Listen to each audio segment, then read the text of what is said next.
A wasteland of rubble. The UN says clearing the debris from Israel's war on Gaza will be a huge challenge that could take 14 years.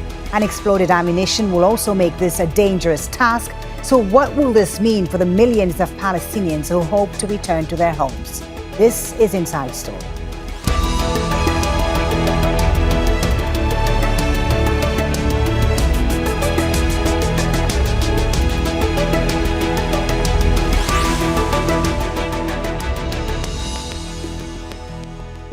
Hello and welcome to the program. I'm Folly Thibault. Unprecedented levels of destruction. That's how the UN describes the state of Gaza since Israel's war began in October. No buildings have been spared from the Israeli strikes. Homes, schools, mosques, hospitals damaged or destroyed.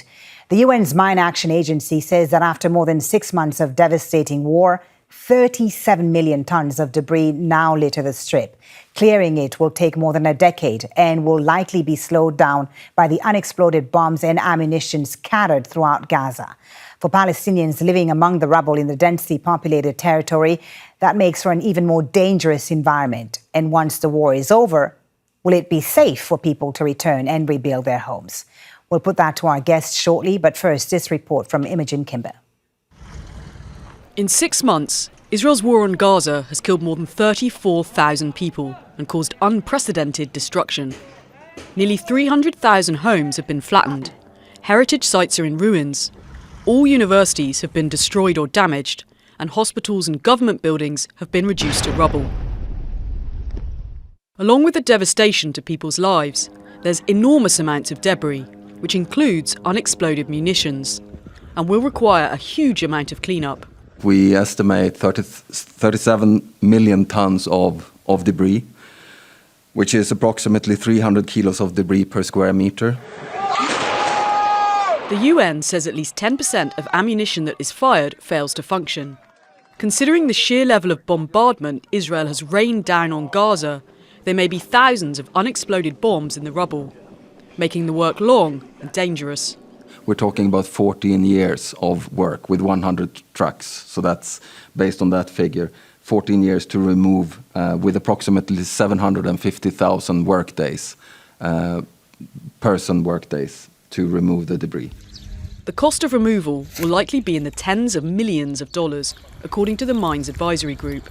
Clearing urban areas is harder than rural areas, and some of the weapons used, like aircraft-dropped bombs and precision-guided missiles, can be difficult to remove. And during the cleanup, Gaza will remain a danger zone. Nearly 2 million people are internally displaced in Gaza, desperate to return to their homes. We struggled a lot going from one place to another. This is the third time we are relocating, from Rafah to Khan Yunis and now to Deir al-Balah. There is no safety anywhere. We are civilians and have not done anything wrong. We are tired. Find us a solution. But rebuilding homes and resuming daily life will likely be delayed by the many risks facing Palestinians. Gaza has been here before, but not on this scale. And after every war, sweeping for munitions has been necessary. But this time, it may leave great swathes of the small, densely populated strip uninhabitable long after the war is over. Imogen Kimber, Al Jazeera for Inside Story.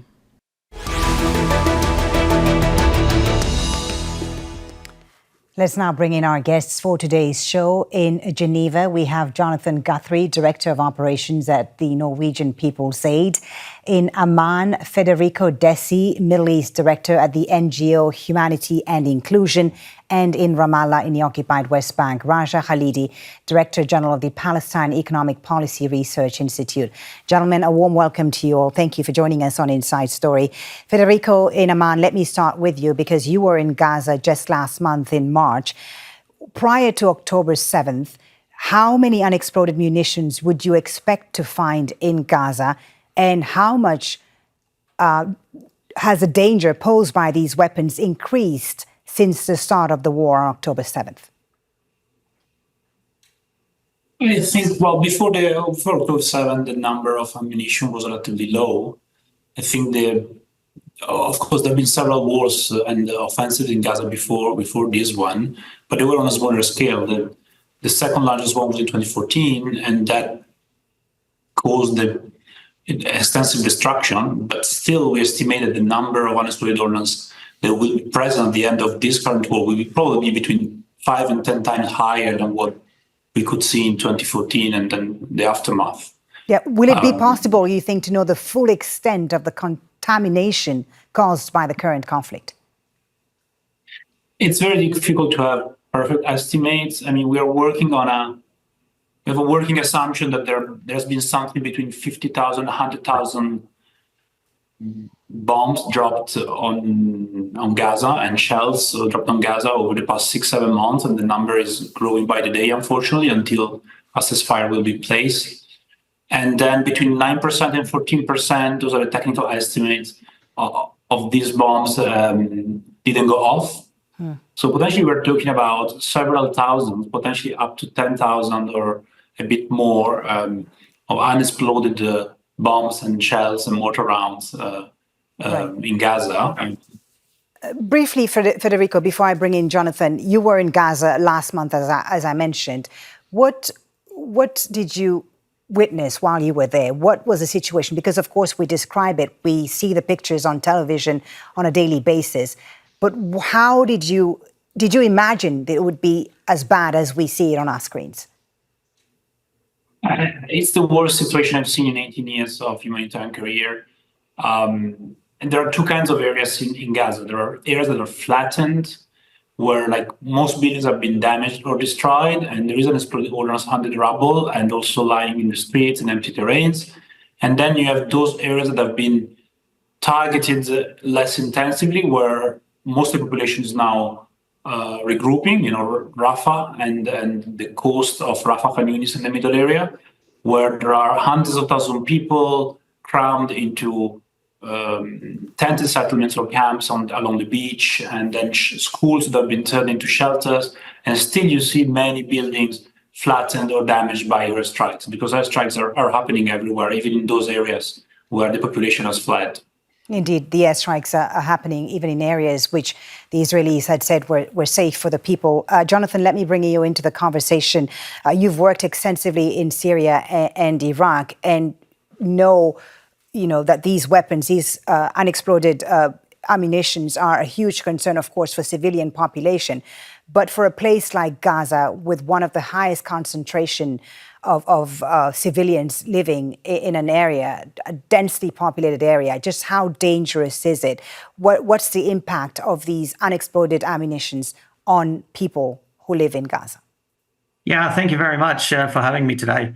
I think you've hit the nail on the head when you were talking about Gaza, because of the sheer density of the bombing. And in such a small area that we have in Gaza, and we're seeing, up to 50,000 explosive ordnance, especially large aircraft bombs being dropped. 90% of the munitions that have been used in Gaza have been large aircraft bombs, 1,000-pound or 2,000-pound aircraft bombs. And this can cause quite a significant threat to the local community. Taking some of the lessons learned that we've seen from the Iraq and Syria conflicts is that we really need to have kind of a two-pronged approach to the response. There's a response that is required to support the rubble removal, debris removal, and reconstruction, but there's also the response to supporting local civilians, and we really need to be able to educate the local civilians and communities, especially those out of camps, and provide them with the education and on the risks that these munitions pose. Right. Because but how do you educate? How do you educate, Jonathan, those civilians when they are experiencing war, when they're in the middle of a war? I mean, we've seen people, even during this conflict, trying to return to their homes because, they want to find food and so on. Are people being warned currently, as the war is ongoing on, about the dangers they face? Yes, they are. Actually, MPA is quite heavily involved in this, providing education both through the camps, but also the out-of-camp population. And teaching them what explosive ordnance look like and how to respond when we find them. I think the situation that we have at the moment is there is no kind of coordinated response mechanism to to respond when the local population does find these munitions, and that probably won't come into effect until the end of the conflict. Okay, and I'll come back to you in a minute, Federico, to ask you about what you think the response should be. Raja, Khalidi in Ramallah, let me bring you into the conversation now. We've seen buildings and civilian infrastructure completely destroyed in Gaza, systems of water and sanitation, housing, schools, hospitals, and so on. Do you think Gaza will still be habitable when this war ends? Well, from the first days of the war, our own research was more or less all grouped under the understanding that this war's aim was to make Gaza uninhabitable.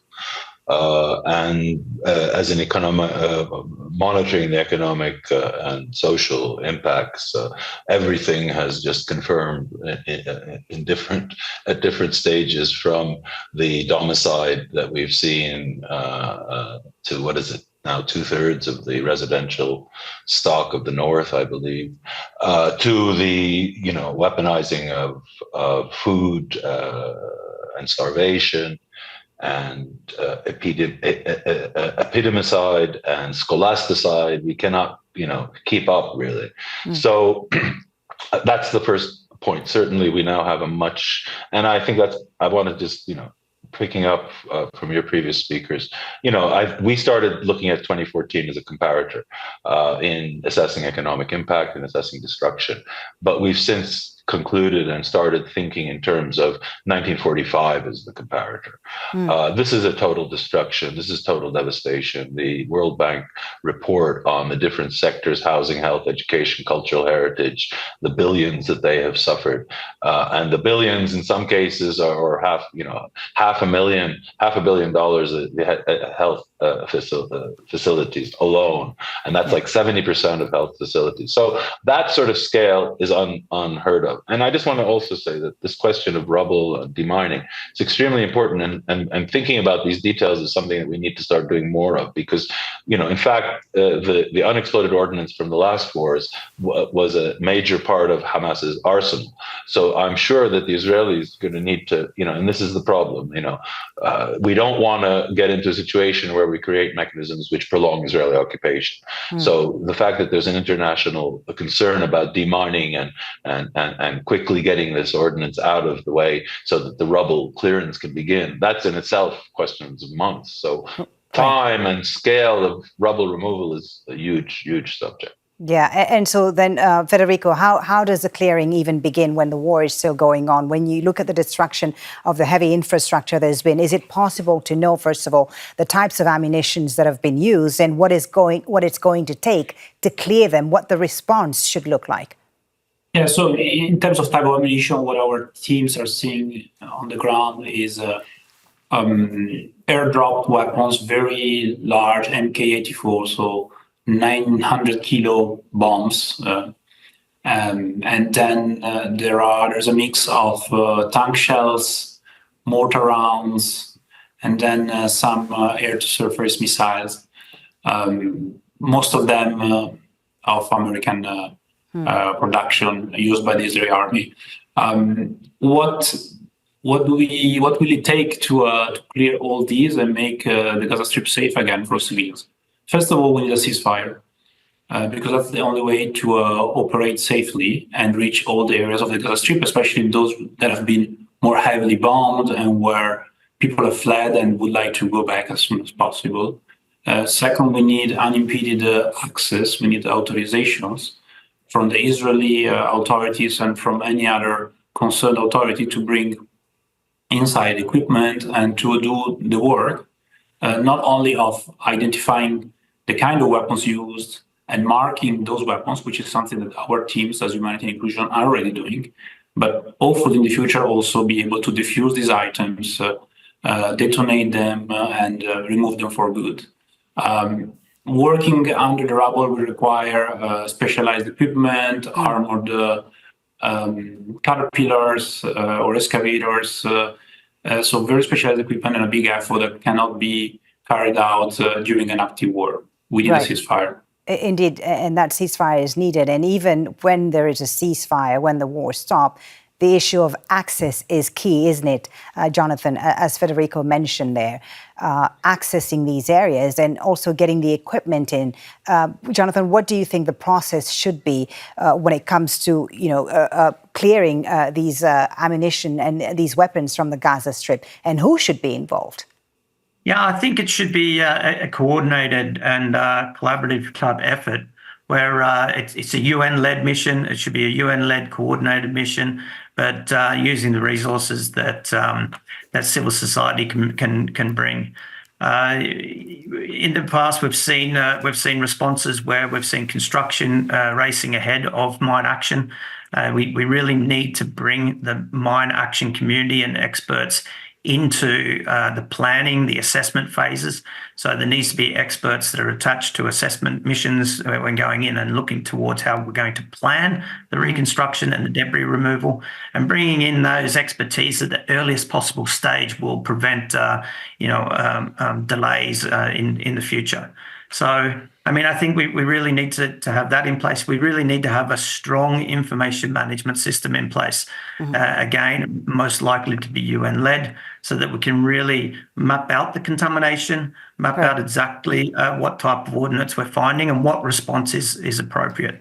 But I would like to just echo what the previous speaker spoke about, and access is really an issue at the moment, and getting access, equipment, is essential, because there's not much that the mine action community can do if they don't have the appropriate equipment to be able to render safe these munitions.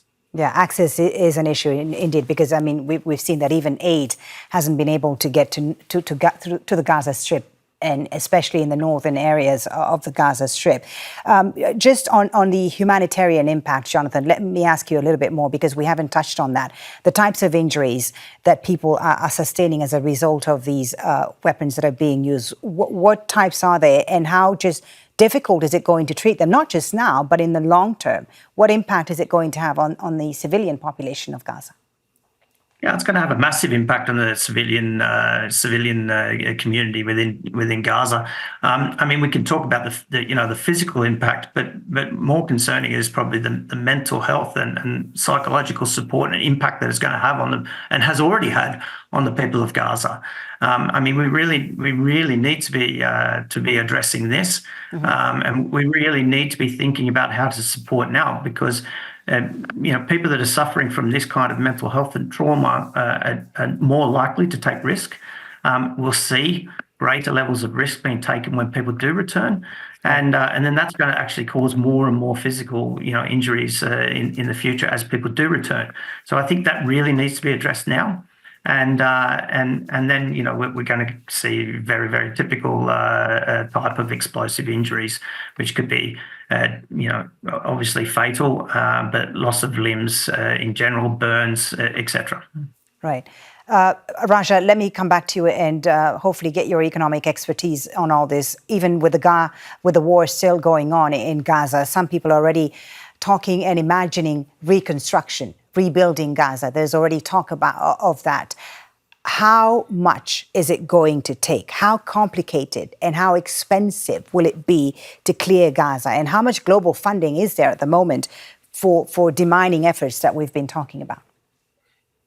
Well, the demining efforts are a critical and early action that needs to be dealt with, and some of the points that were mentioned are extremely important. However, regrettably, it's probably going to cost. It's the least costly one, and perhaps in the right circumstances, something that can be dealt with relatively easily compared to the reconstruction. Now, when we talk about reconstruction, we've started talking about reconstruction. All we've been able to do as Palestinians so far is really chart the extent of damage. So the most recent World Bank report was only the first 4 months of the war. Since then, we've had terrible destruction in the center. So that was an $18.5 billion estimate, which so now we're talking closer to 2025. Now, that's the sort of numbers that only reparations and Marshall Plan type regional international funding can handle. So that's certainly one issue. But the other issue, I think, is also the staging and the organizing of all of this, and the fact that we need to be careful that not only the UN agencies are not replaced by non-UN, let's say, players in the relief effort in the maritime corridor, for example, and other things, but also that the Palestinians are leading the reconstruction vision. And where do you go with the rubble? Do we use it to expand to make a new Gaza? It's extremely critical and sensitive subject, to be honest. A very sensitive subject on who will have the authority and who will have the authority and resources to rebuild Gaza, right? Absolutely. Well, the authority, in principle, the PA still will have that authority once it continues to reform its and prepare for this. It has a reconstruction agency. That's where it should be housed. But the World Bank will be involved. Regional donors will have to step up. What about Israel, Raja? Will Israel pay? Well, if we, the principle of reparations, is something we have to talk about going back to 1948. If we can start with the 2023 war and pin them down on that, then the other ones might be, but that's something we shouldn't forget. This is not the first time Israel has caused untold, incalculable damage, which it never has been held responsible for compensating. All right. Federico, in Amman, your thoughts, looking ahead to reconstruction, how big of a gap do you think there'll be between what's needed right now, given, what Gaza's experienced, and the funds that will be available? It's hard to say, as our colleague was saying, the bill keeps increasing month after month as destruction piles up. For us at Humanitarian Inclusion, already the priority is to address the immediate humanitarian needs now. And you were talking about injuries before. We have seen thousands of people have suffered from amputations. There are tens of thousands of people have suffered from injuries and require not just immediate surgery, but also nursing care and physiotherapy, rehabilitation, sometimes weeks and months after their blessure, their injury. And then looking at reconstruction, I think it's important to start planning now, but we are still far from that moment. We need, and I think the international community needs to address the root causes of this conflict. We need to make sure this conflict is the last one. If there is no real solution that creates stability and dignity for the Palestinians and security for the whole region, including Israel, then there cannot be true reconstruction, because the amount of money required will be very high.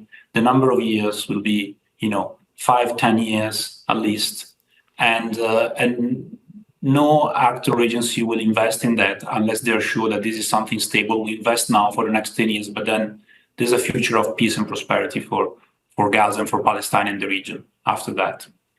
Jonathan, your thoughts. The eventual reconstruction of Gaza will no doubt be a monumental task. How important will it be to have a really solid process in place, and what should be the priorities? Because rebuilding the infrastructure is important, but as we heard, treating the people also of Gaza who've been victims of this conflict and who've experienced really severe injuries will also be key. Yeah, and it's going to be very difficult to prioritize. I mean, generally speaking, the international community will have allocated funding that will go to both areas. So there'll be that supports clearance and in effect that support the reconstruction, but also there'll be other sources of funding that will be directed towards supporting civilians and victims.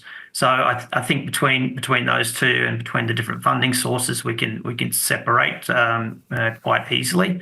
Mm-hmm. And I mean, I think, as I mentioned before, assessments are essential, and until we get access and understand the extent of the contamination, then it's very, very difficult to understand exactly what is the best approach. In traditional mine clearance, we can go and do surveys, we can map out areas, and then we can have a proactive approach to clearance. And that might be the case in some parts of Gaza, but in other parts it might be a more responsive approach. As people return, there's a response mechanism in place for what they find.